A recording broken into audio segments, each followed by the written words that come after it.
Good evening, here are tonight's headlines. A 26-year-old minor is arrested with marijuana at Mango Landing, a firearm is discovered in a vehicle stop in Sofia, 3 individuals charged for the murder of Lee Song-yang, suspects apprehended in connection with an armed robbery at Natashas Superbet, businessman A. Mohammed empowers women entrepreneurs with grass cutter donation, and an autopsy reveals cause of death for a Shanti Liverpool with a suspect hospitalized. Don't forget to like, share, and subscribe to our channel for more updates. 26-year-old minor arrested with marijuana at Mango Landing.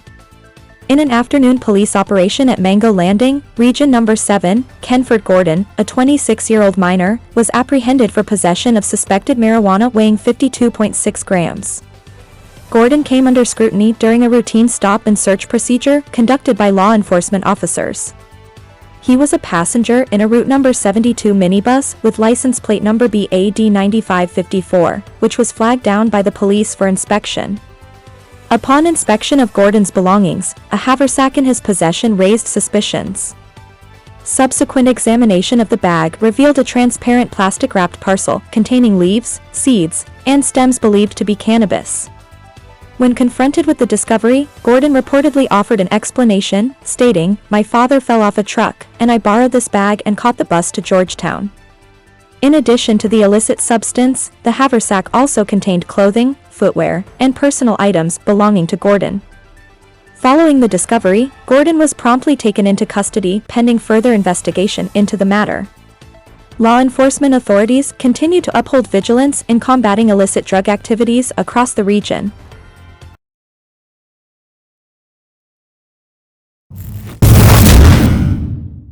Firearm found in vehicle stop in Sofia. At approximately 11:20 a.m. today, a police team comprising an assistant superintendent, a sergeant, and 2 constables were conducting a motor vehicle patrol along Dennis Street near the Sofia Exhibition Center's northern entrance. During their patrol, they noticed a black Premio motor car with heavily tinted windows, bearing registration #PAE 3982, traveling west on Dennis Street.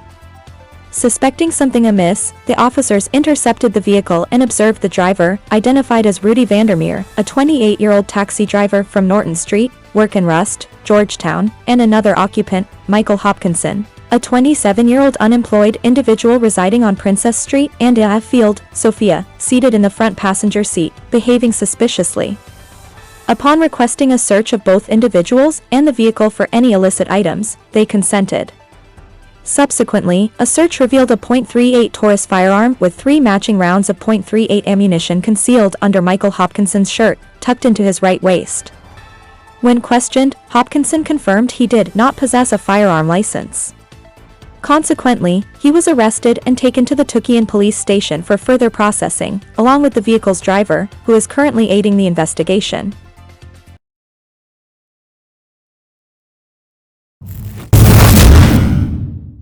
Three charged for murder of Lee Song-yang.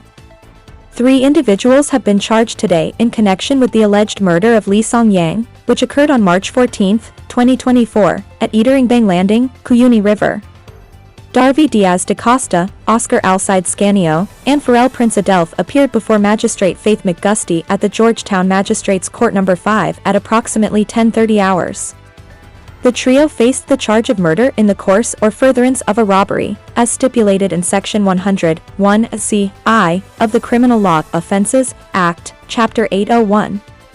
They were not required to enter a plea and were all remanded to prison pending further legal proceedings. Subsequently, the case was transferred to the Kamarang Magistrates Court, with the next court date scheduled for April 24, 2024. Authorities continue their investigation into the matter to ensure justice is served for the victim and their family.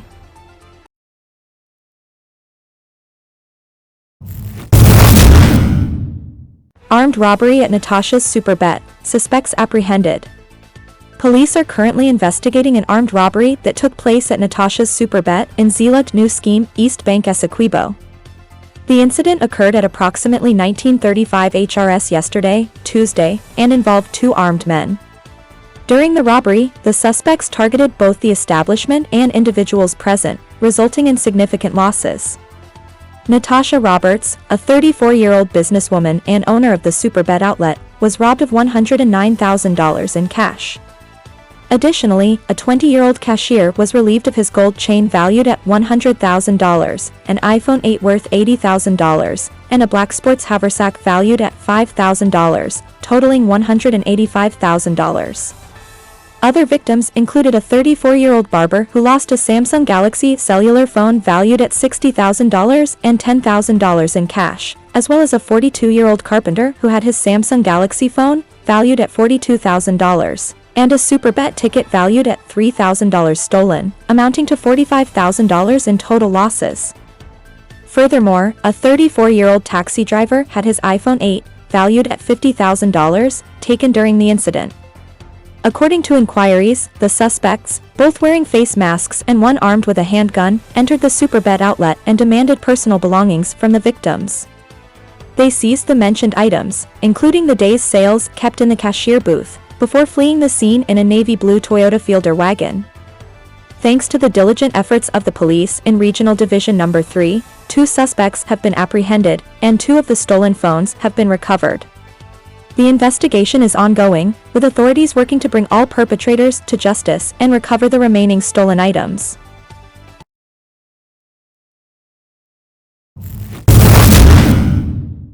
Businessman A. Mohammed empowers women entrepreneurs with grass cutter donation. In a heartwarming display of generosity, A. Mohammed has once again demonstrated his commitment to community upliftment by donating 2 grass cutters to deserving women from the east coast of Demerara. Nailisha Holder from Anns Grove and Althea Newton from Buxton/Friendship were the beneficiaries of this kind gesture. Holder, who has diligently maintained schools, playgrounds, and road shoulders along the east coast of Demerara for nearly 8 years, and Newton, engaged in similar work for 5 years, have long worked without the ownership of their own equipment.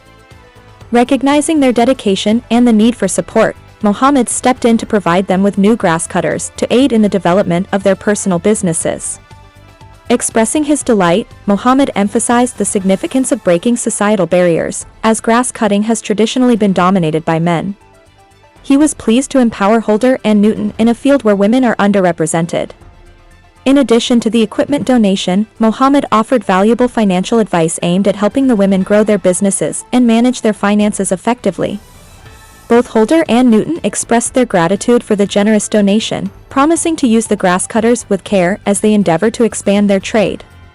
Mohammed's act of benevolence has not only provided practical support but has also inspired hope and empowerment within the community.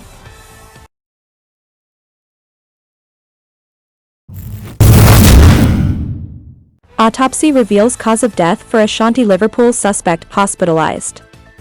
The tragic death of 24-year-old Shanti Liverpool, who was fatally shot by her sister's ex-boyfriend, has been further elucidated through an autopsy conducted on Wednesday. The examination, performed by government pathologist Dr. Nihal Singh at the Georgetown Public Hospital's mortuary, revealed that Liverpool succumbed to a gunshot wound to her chest. Identification of the body was confirmed by Shanti Liverpool, Shanti's twin sister, after which the remains were released to family members for burial arrangements. Meanwhile, the suspect in the case, identified as Stephen Hope, remains hospitalized at the Georgetown Hospital in critical condition. According to police reports, Hope, employed as a security guard, allegedly retrieved an AR-15 rifle and 8 live rounds of ammunition from a colleague at the Hong Kong Chinese supermarket in Good Hope, East Coast Demerara. The tragic events unfolded when Hope, reportedly fueled by jealousy, encountered Shanti Liverpool at her sister's residence.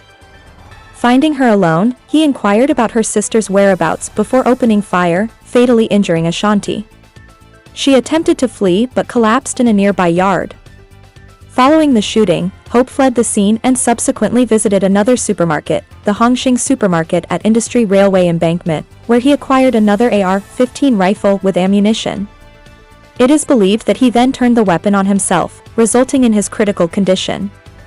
The incident has sent shockwaves through the community, prompting renewed calls for increased vigilance and measures to address domestic violence and firearm-related incidents. Authorities continue to investigate the circumstances surrounding the tragedy as both families grapple with the aftermath of the senseless violence.